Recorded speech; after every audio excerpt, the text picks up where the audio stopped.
discussed at all levels of society and has been the question laid in front of many people as long as we can go back in history. Is it the end of the world? Well, obviously not. That's the obvious statement. Everything has taken so long to get where we are here, millions and millions of years. It's not going to end just like that. Well, before we get into the lecture series, and it's going to be quite a long lecture series, and we're going to go through a whole bunch of information. Before we do that, I just want to give you a little bit of background about myself, and then it might give you some insight as to why I travel and speak as I do, giving insight into the deceptions which are currently so vividly marketed in the world. My name is Mark Woodman. I was born in 1975 in Johannesburg to a family of 4, my parents and myself and my sister. And we were born into a family of devout Christian heritage.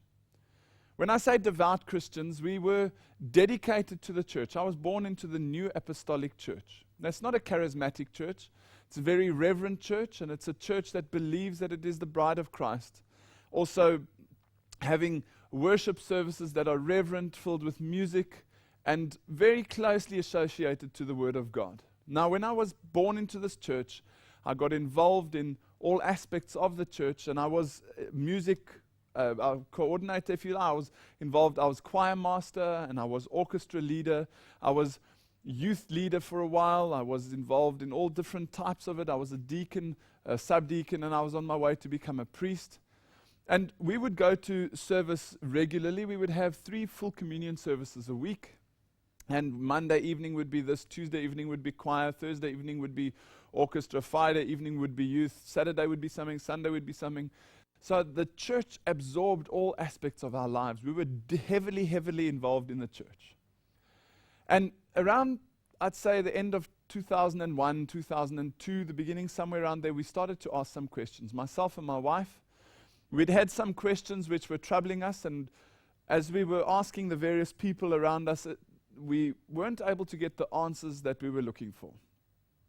And with the New Apostolic Church, it's got a hierarchical structure where you go higher and higher and higher in the organization to get more and more difficult questions answered. The higher we went, the more we realized that the answers were not founded on anything that made sense, and we decided, well, we were looking for God. We wanted to know who God was. One of the questions which I asked was, who is God? How do I know that God is Jesus Christ? How do you know that God is Jesus Christ? Is Jesus a God, or is he the God? You see, I didn't know at the stage, and I asked these questions, and they said, well, it doesn't matter, just believe. And that wasn't good enough for me. And that's why the very next lecture after this one is entitled, Who is God? Because I've done that study, and I've found out who God is. Anyway, after having asked these questions, my wife and I decided that we were going to leave the church, because we were looking for God, and we wanted to find the truth, and we thought that the only way to do that would be to remove ourselves from the system, and thereby we could objectively look into Buddhism, Hinduism, Islam, Christianity, Sokagaism, Jainism, all of them next to each other, and make objective decisions. So we looked into all these religions, and we saw you've got Allah, you've got Brahma, you've got Krishna, you've got Vishnu, you've got Sokagaya, you've got Shiva, you've got Jesus, you've got the Maitreya of the New Age movement, you've got the cosmic Christ. And all of these guys are claiming to be God. So who is God? Who is he? And how do you know who God is? Are they all the same thing? When I was speaking to Hindus who were involved in meditation, which we were also doing at the time, and they would say God is they've got various aspects of God, and I'd say, but is it the same God as the Muslims? Yes, it's the same God as the Muslims. I said, well, show me, prove it to me. And this is what we were looking for. My wife and I were looking for the truth. And when we left the church, because my family has got quite a high profile in our church, I wrote them a letter because it came as quite a shock. To leave the New Apostolic Church is a very big thing, especially when you've got a high profile family. And I wrote my family a letter trying to explain to them what we were doing. I said to them, leaving the church was like rowing out to sea with only a small rowing boat and 2 oars. The boat represented our honest desire to find the truth. The oars represented our questions. Our questions would direct us while our desire for truth would keep us afloat. And this was where we set out on. This is the journey that we set out on. We had two things in mind. We wanted to find the truth, and while we were busy with that, we wanted to help people. We feel that that's a requirement of mankind, is to help your neighbor. Do unto your neighbor as you would like done unto yourself. And that was what we were looking for. And then, not knowingly at the time, my wife and I walked into the New Age movement. We only realized we were in the New Age movement once we had left the New Age movement. But we didn't realize that turning our back on the church, we were actually turning our back on Jesus Christ. Because for us, that was one and the same thing. But it's a very big difference between Jesus and his church, a huge difference which we understand today. But at the time when we turned our back on Christ, I said, on the church, I said, finished with all this Christ stuff, and we walked out. And we started on a journey of spiritual and mental enlightenment. We started on this journey of trying to find out more about what's known as the metaphysical realm. When I speak about metaphysical, I say we're born into a physical world. We are physical beings. You can feel we're physical beings. And the metaphysical side of it is this non-physical, spiritual, esoteric side. And that's what intrigued us, because of the immortality of the soul that the New Apostolic Church believes in, that your soul doesn't go to heaven, it goes somewhere else. On the basis of this, I wanted to find out, where does the soul go and how does this work? And is there some interaction that we could have after death? Anyway, I started reading self-help books. That was my line of interest. I wanted to help myself to create wealth, success, and affluence and influence, so that I could, the more money I had, the more I could give. That was the idea. That's one of the ideas given in the New Age movement, also on affluence. The more you have, the more you can give. So it's a selfish selflessness, if you like. Anyway, on this journey, my wife and I met many, amazingly, what's seen as enlightened people. These people are the gurus of the world. We were striving after wealth and influence and affluence. And on this journey, I decided I would go and study under the big names in the world. The big names like Anthony Robbins and John Kehoe from Mind Power, this person that's come up with this idea of being able to create your future through the power of your mind. And Edward de Bono, lateral thinking, being able to think around your problems. And I wrote this book, Personal Purpose, which was published and, self-published and then put into all the exclusive bookstores nationwide throughout South Africa. And I took this message of personal purpose into the world as the foundation of the belief system which I was then marketing, on how to find your life purpose and create this affluence for yourself. Not only physical affluence, but also just joy and this overall contentment in life which people seem to be lacking. And I believe that personal purpose was the answer. I went off and I spent time with people like John Kehoe. Here you can see an image of him as he greets the prisoners in South Africa. This is where we were working in the prisons. And one of the things that's well marketed in the New Age movement or in the self-help industry is that you've got to take the success recipes from some of these leading figures, like Richard Branson, or if you want to be a rock star, you choose your rock star, and you find out how they've done it. And if you want to have the same success in your life, you have to apply the same success recipes. So studying under Anthony Robbins and these people, I realized I could absorb their success recipes into my life.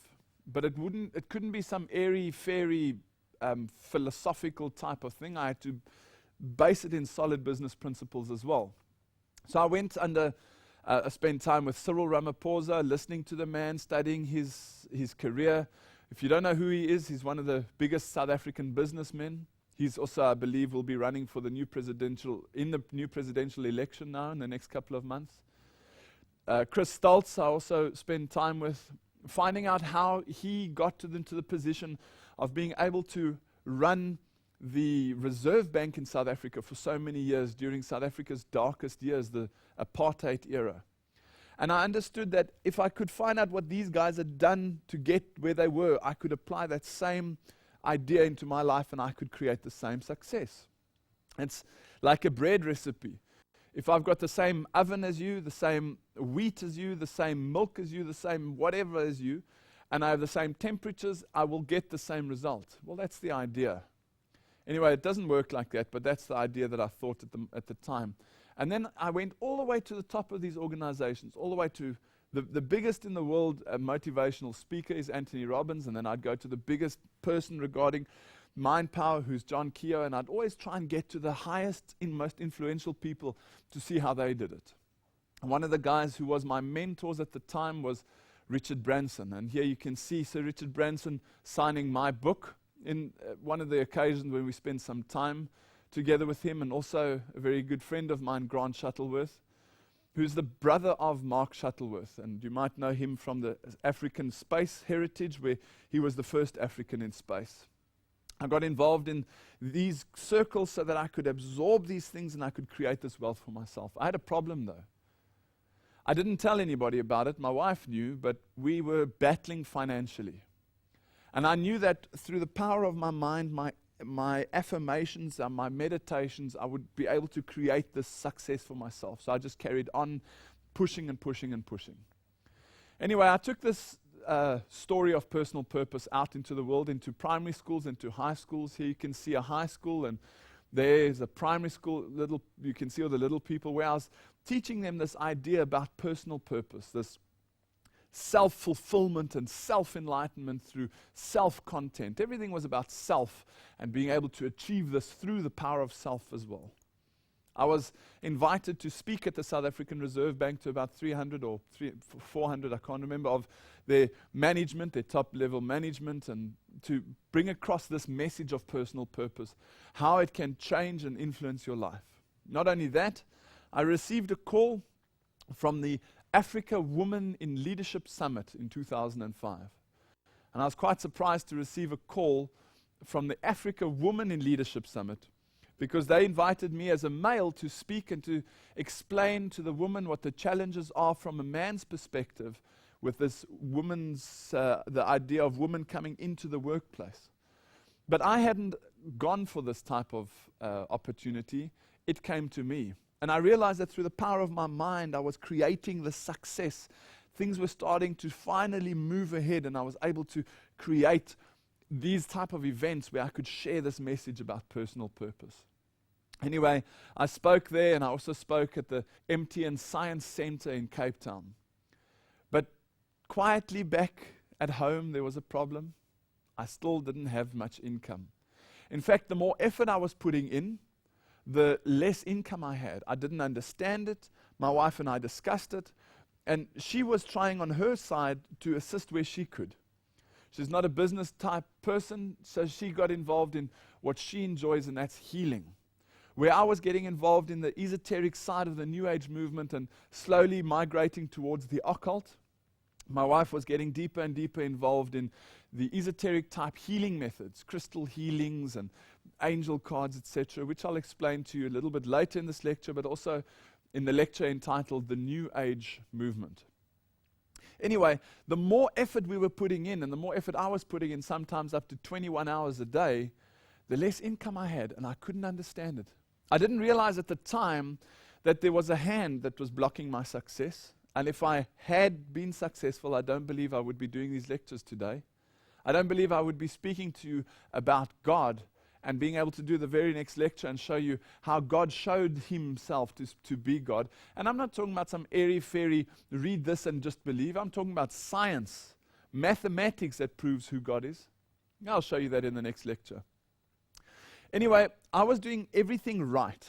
This is what I believed. I was doing absolutely everything right. I was meeting the right people. I was involved with the right people. I was absorbing the right information. I was reading the right books. I was spending time with the right people.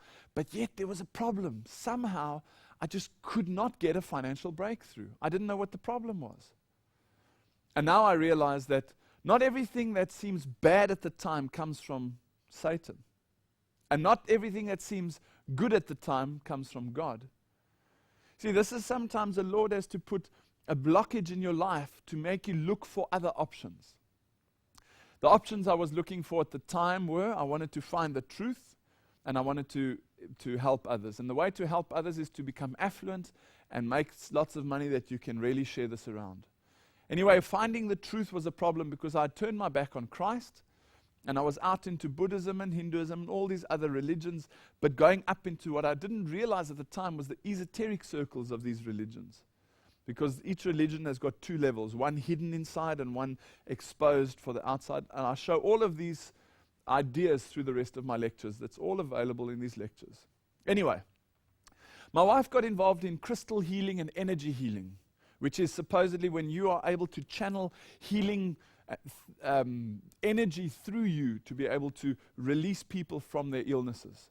I didn't only do it on people, channeling that is, I also did it for animals. My wife and I were quite heavily involved in that, my wife more than myself, in crystal healings and energy healings. We got involved in angels as well because we realized that the angels are such an untapped power in the world. These angels are a method by which God can communicate with us. This universal energy can communicate with us. These were the ideas that I was being taught at the time. And being involved in angels, we also got involved in tarot cards and this idea that the angels will help you predict your future. Anyway, now when I look back, I realize that the one thing that they don't tell you is that there's two sets of angels. One that stayed in heaven with God, and another set of angels that fell out of heaven and landed on earth called demons. They've just changed their focus. They were angels, they're now demons, but they masquerade as angels of light. The Bible explains all of this, and I go into this detail in the later lectures. While we were involved in these esoteric things, I had a problem that I had no finances, and my wife had a problem, she had lower back pain. So we decided to go to a woman that I would now recognize as the White Witch, Debbie, down in Bredasdorp in the southern area of the Cape of South Africa, almost right at the tip.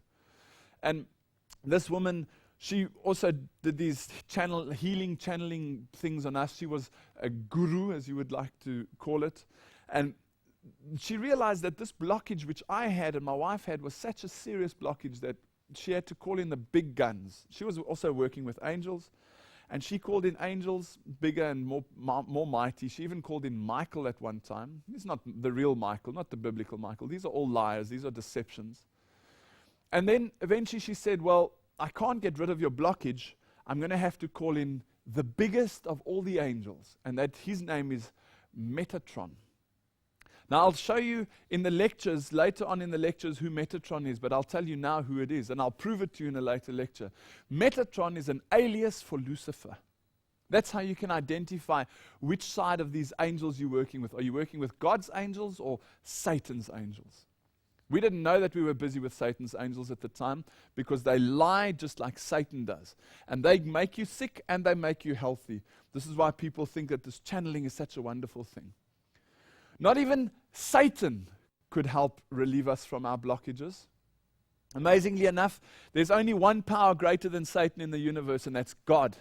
And if he blocks your channels, boy, you ain't going to get anything to unblock it unless it comes straight from the hand of God. And that's what happened. Even Metatron couldn't unblock these channels and release me from my financial burden.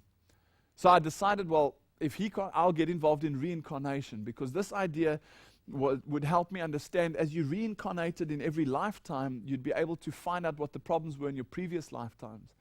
Now this is, just stop for a moment and think about it. This is man trying to solve man's problems.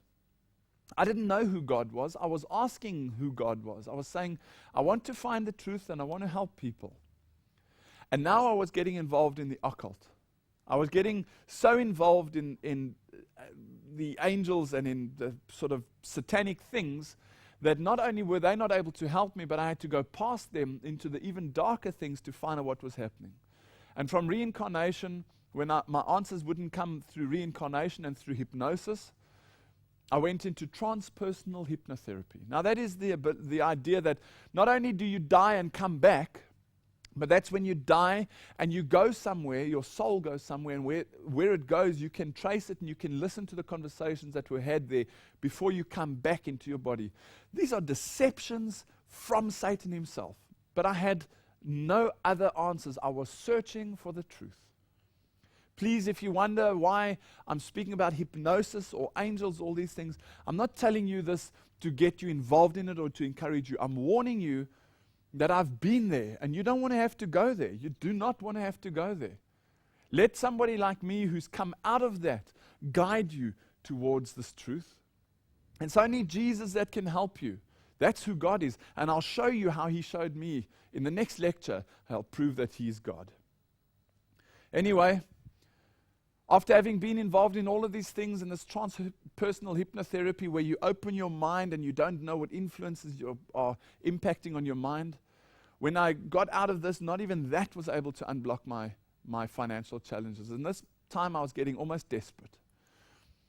And in discussion between myself and my wife, we made the decision that Christ was no longer needed in our life. In fact, I would almost use the word hated Him, because He was deceiving so many millions and millions of people worldwide to believe in this one stupid book called the Bible. And we didn't want anything to do with that, because look at my bookshelf. I've got hundreds of these wonderful, enlightened books. And you want to come and tell me now that I must believe in one little book and everything's in there? Don't be stupid. And once my wife and I realized, boom, this Christ thing is a big fad, and He's actually just one of the other gods. And we decided to de-associate ourselves from anything to do with Christ.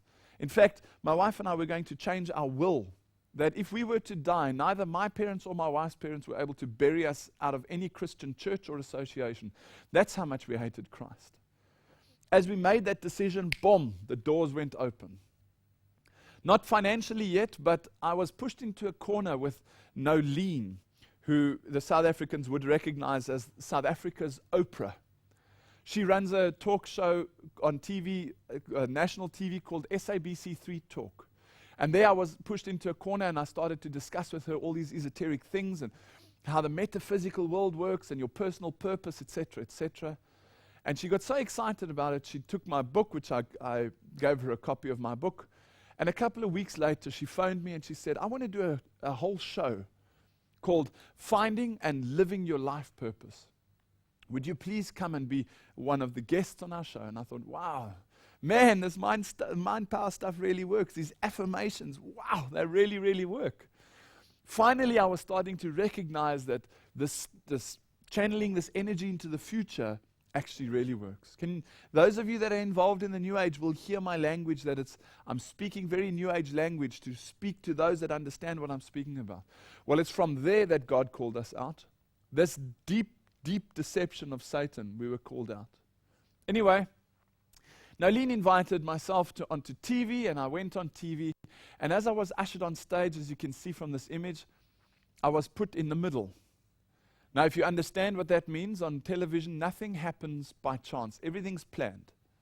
So, sitting in the middle, you automatically realize that you are the man in the middle. You're the guy in charge. And I look to my right and I see, well, here's Marlon, a friend of mine he's a friend now. He's a Christian. And on my left is the lady that runs the Metaphysical Institute of South Africa. Now, you might not think that to be amazing, but from my perspective, I had created, through the power of my mind, this opportunity to be on stage. Just as it happens, I get lumbered with a stupid Christian. And I get together with somebody who's more enlightened than the Christian, who's involved in this non-physical, metaphysical world. And I realized, wow, I must be the bridge. I'm the gate between these people, these esoterics, and these Christians. I must build a bridge. That's my role. And I'd created this opportunity through the power of my mind. Anyway, not only did I have a Christian next to me on stage, which was frustrating, the very first phone call I ever get on national television, guess who phones me? A Christian. And Michelle, she phones from Durban, she says, excuse me, Nolene, I don't quite understand all this purpose stuff that you guys are speaking about. She says, my Bible says that we are created in the image of the Creator, and we are created for the purpose of the pleasure of the Creator, and she quotes text after text after text after text. I thought to myself, wow, you are so deceived. My Bible says everything's my Bible, and I thought, man, I'm going to tear you to pieces. I thought all of this silently inside myself while outwardly having this composure And then the camera panned across, so we went to an ad break, I can't remember. And I said, Nolene, I want to answer this one. Nolene, give me this one. And when we came back from the ad break or whatever happened, camera panned to Nolene and she said, Mark, you wanted to say something? And the camera came on me. I said, yes, I would like to answer Michelle. Michelle, think about this for a moment. And I just want to pull up the handbrake on this lecture, and I want to just tell you something. Sometimes the New Agers know more about the Bible than you know yourself.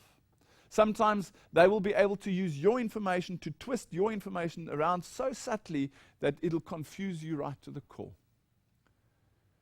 So I drop the handbrake now. I say, Michelle, just consider this for a moment. You say, my Bible says that we are created in the image of the Creator.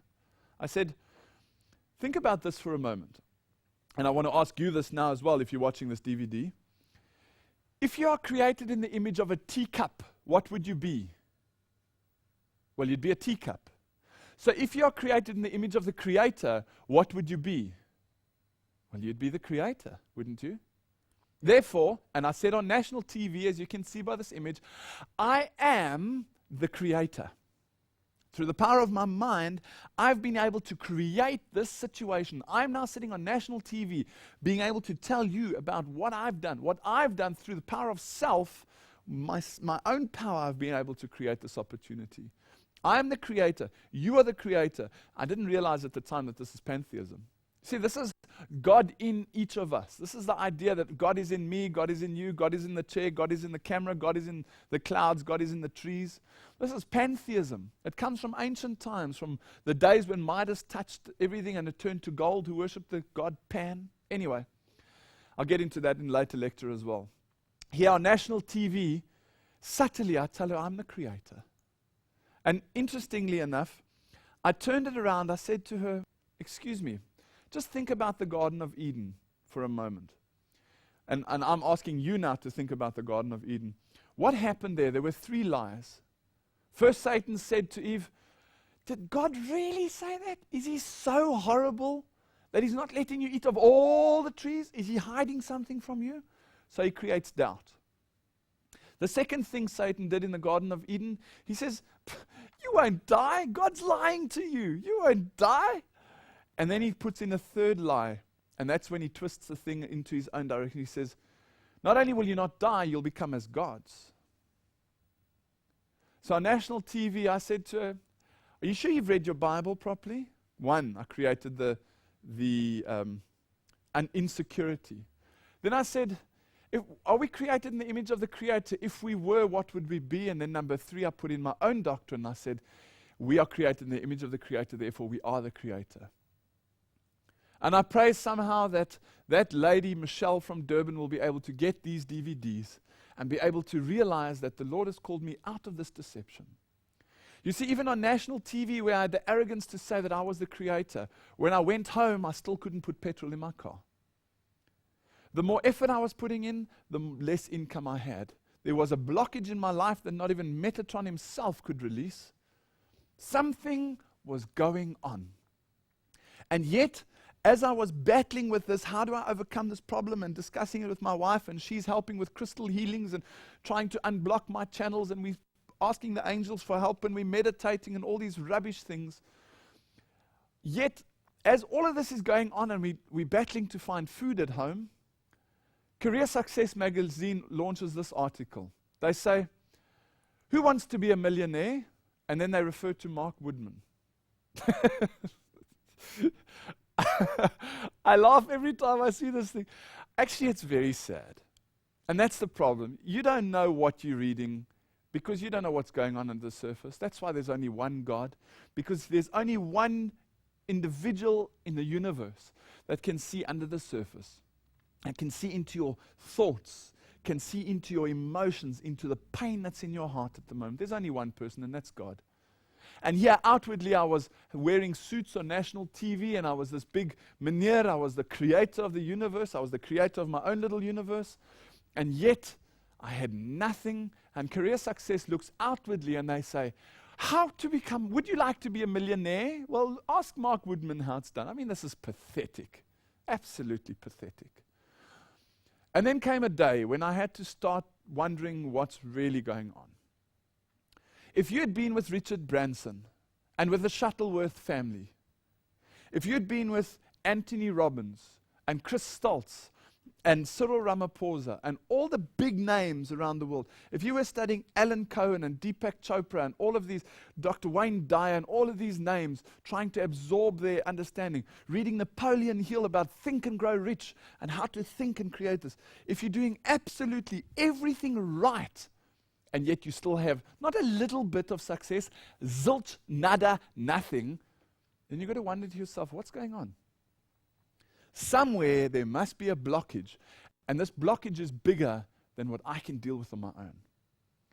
And about 3:30 one Saturday morning, I got out of bed, and I was crying bitterly. I'd gone to bed that evening before with my wife, and I was very worried because there was no food for that Saturday morning. Nobody knew this. Nobody knew this.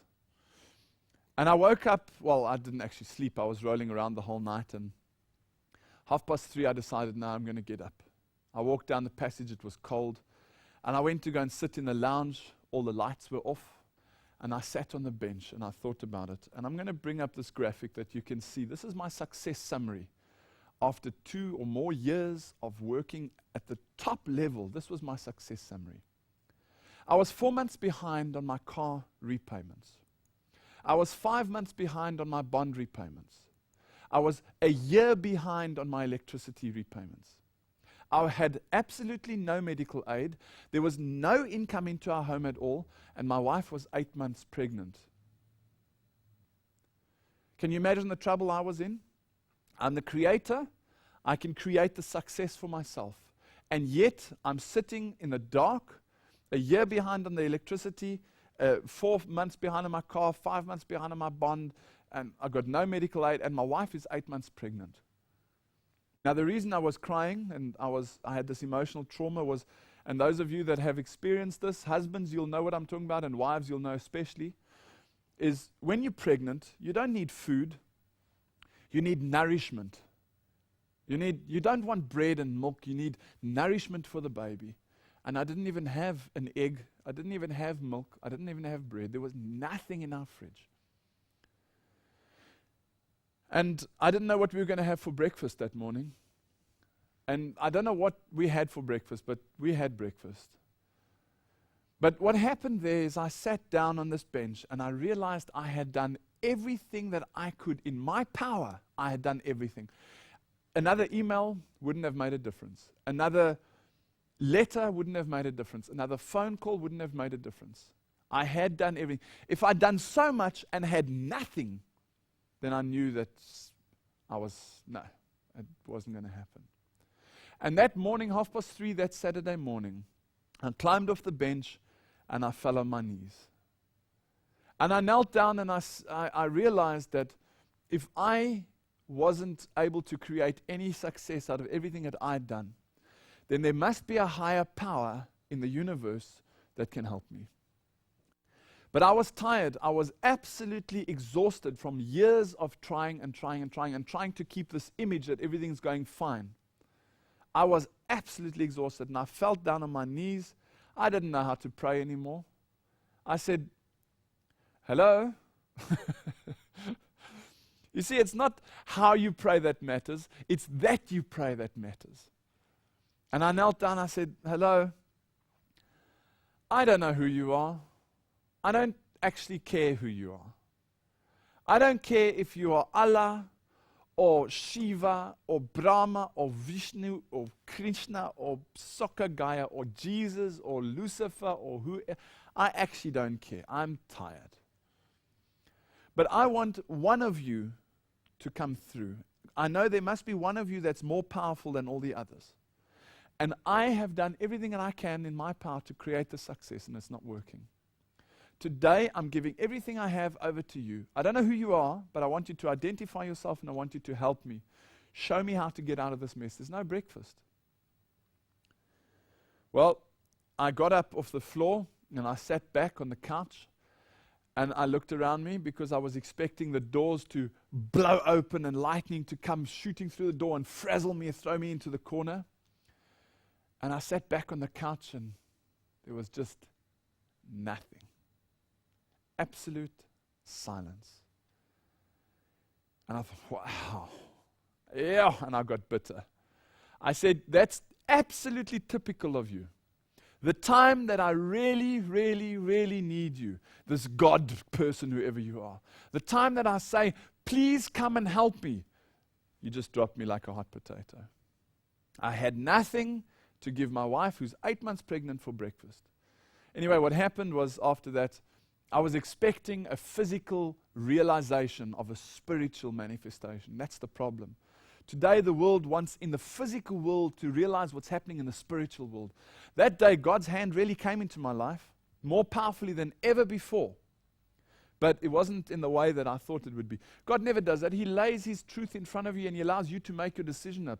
He's not going to drag you out of something so that you will now accept Him, that He's God. No, He won't do that. He'll lay the truth in front of you and He'll never take it away. He'll lay it there in front of you day after day after day. It's whether you accept it or not, that's the point. Remember, I was looking for the truth and I wanted to help people. That's all I wanted. And as I started to hear this call from the Lord, I heard Revelation 18. It said, I heard another voice from heaven saying, come out of her, my people, that ye be not partakers of her sins, and that ye receive not of her plagues. I thought, what does this mean? What do you mean come out of? Come out of what? After that morning, certain miracles started to take place. I would go and check in the car to see if there's any money, maybe a 5 rand coin or something lying around that I could use to buy bread, and there'd be nothing. And then I'd go back in the house and I'd go back to the car just to make sure if I maybe skipped something somewhere, and I'd find a 20 rand note lying on the back seat. These little miracles started to happen. But it wasn't done under the duress of saying, I am God, and here's my proof, and I will now show you that you are going to live in accordance with. No, God doesn't work like that. He puts it softly in front of you. And this call started to eat away at my heart. Come out of what? What do you mean come out of her? Come out of what her? I realized also that Hebrews 4 verse 12 says, the word of God is a discerner of the thoughts and the intents of the heart. What was my intention? I wanted to find the truth and I wanted to help people. And here the Bible, this stupid book that I'd now opened for the first time after having used it as a car jack, I opened it and I read that God knows my thoughts. Can you imagine if He knew what I was thinking? Not only that, He knows the intents. Does He know that I want to do good? Wow, that's amazing. And then I read what Psalm 94 verse 11 says. It says, the Lord knoweth the thoughts of man. Wow, so He knows what's going on. And I started to study this, and I went through DVDs, just like the ones that you have got in front of you at the moment. I went through, somebody had given me a set of these DVDs, which I'd taken because he was a Christian. I took it for his sake, not to offend him, and I put them at the back. And in these DVDs was the truth which I'm laying out in this next 21 lectures. I'm going to lay out for you the same, but on a different angle, these truths which brought me out of this. Come out of her, my people, it says, this calling out of deception. You see, there's a problem in the world at the moment. There's a silent war on which is so well planned and so well executed that hardly anyone knows it's happening. It's a war on deception. It's a war that continues the war that started in heaven. Many people don't even know that there was war in heaven. Can you imagine war in heaven? Heaven is a beautiful place. Well, it wasn't. There was war in heaven. Read with me what it says. It says in Revelation 7 verse 7 to 9. And there was war in heaven. Michael and his angels fought against the dragon, and the dragon fought and his angels. And the great dragon was cast out, that old serpent called the devil and Satan, which deceiveth the whole world. He was cast out into the earth, and his angels were cast out with him. What?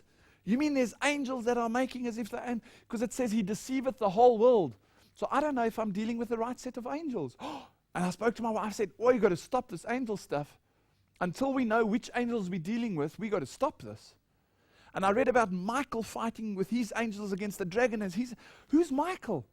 And then I realized Michael, the word Michael means he who is what God is. The archangel, the messenger from on high. The only one that can fight Satan for the control of Moses' body. who's the only one in the universe that can fight for control over a body, is Jesus Christ. Michael being he who is what God is. Michael, Jesus fighting against the dragon, and the angels fighting, and boom, they fall out of heaven. And now this war continues on earth today, but it's a war of deception. And this war is so disgusting that today, just take as an example an ATM, an automatic teller machine where you go and draw money. You walk to the ATM, it looks like an ATM, you press the buttons, it sounds like an ATM, it feels like an ATM, everything looks right. You put your money, your card in, and when you want to withdraw your money, boom, you get taken. That's deception. And when people say to me, I'm not deceived, I say, well, that's exactly how deceived people think. That's how I didn't know I was deceived. You see, you don't know you're asleep until you wake up. You don't know, when you go to sleep after watching this DVD tonight, when you go to sleep, you won't know that you were asleep until you wake up. If it's 1 o'clock in the morning, then you say, oh, I fell asleep. Otherwise, you would never have an accident on a car because of fatigue, because the people would say, oh, I'm going to fall asleep. You don't know when you fall asleep. That's the problem with deception. You don't know when you're deceived until you come out of deception. And it's the media that is being used to destroy and to disseminate the lies into all mankind. Satan is trying to destroy the accuracy of the Bible. I remember reading this article from Guardian Unlimited where they say Jesus, he wasn't walking on water, he was walking on thin ice. This has now been proven supposedly. The scientists have proven that Jesus isn't really God. He couldn't walk on water, it was actually thin ice. Interesting that he was walking barefoot though. Must have been a bit cold. Fox News tells us that Jesus wasn't really God because Jesus had to ask Judas to betray him in order to fulfill prophecy. So he really wasn't truly God. Not only that, the Da Vinci Code, we've all heard about this Da Vinci Code. It says, well, Jesus wasn't really God because he had children with a prostitute, and those children are today the kings and the queens of the world, what's called the Merovingian bloodline, the bloodline of the monarchy. And then this other one that says, this creator isn't really the creator. He doesn't go boom and it exists. We've evolved from the apes. And this graphic down here is great-great-great-great-great-grandfather. See, this is the problem. My question was, because as the New Apostolic Church, we believed in evolution. We even had a statement saying that evolution fits into the creation story. Well, I've got a whole lecture on the creation versus evolution. It's called Sun versus Sun, the evolution debate. Have a look at it and then you'll see what I mean. This is a war about deception. And if you can destroy the accuracy of the Bible, then you destroy the authority of the Bible. And that's what Satan's trying to do. If I can get people to question Genesis 1 verse 1, in the beginning, God created. No, in the beginning, that's not quite accurate. God used. If I can get them to question one area of the Bible. And I said to these theologians, I said to them, if Genesis 1 isn't accurate, then how do I know the virgin birth is valid? What about John the Baptist? Did he exist? Daniel in the lion's den? Noah's flood? How do I know what to believe and what not to believe? Did the apostles really do what they say they did? This is the problem. This is the problem. It's a war on accuracy, which is actually undermining the authority. And today, because of that, just like Zephaniah 3 verse 2 explains, the world doesn't obey, it doesn't receive correction, it doesn't trust, and it doesn't draw near to God. And Time magazine can put on this front of their cover, is God dead? They ask these questions, and today we just have to look back in history and see September 11th, this day that changed the world. A day that will be recognized forever as something cataclysmic that happened, which has forever changed the layout of how we see our fellow man. Not only that, we look around and we see new historic weather patterns that are taking place. We see Time magazine again saying the Bible and the apocalypse. Why more Americans are reading and talking about the end of the world. Here we go, the end of the world. Is it something real? Is it are we going to evolve into a new level of karma? Or is it really going to bomb? This can't be. Well, are we going to be going on a journey through these lectures? It's a 3-part journey. Firstly, I'm going to give you a biblical foundation, the first 4 lectures. Then I'm going to give you the background information, uncovering these deceptions, getting you to wake up. I'm going to walk over to your bed like you walk over to your child and say, wake up, wake up, wake up. We'll be doing that. And then we'll be taking all of this stuff and putting it in context. The first 4 lectures, biblical foundation.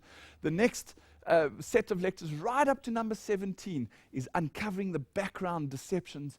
And 18 to 22 is landing back on the Word of God and saying, right, how does all of this stuff that we've now recognized, how do we put it all into place? The question is it the end of the world? Does that thought or that idea even exist? We'll be continuing this and discussing it in part 2.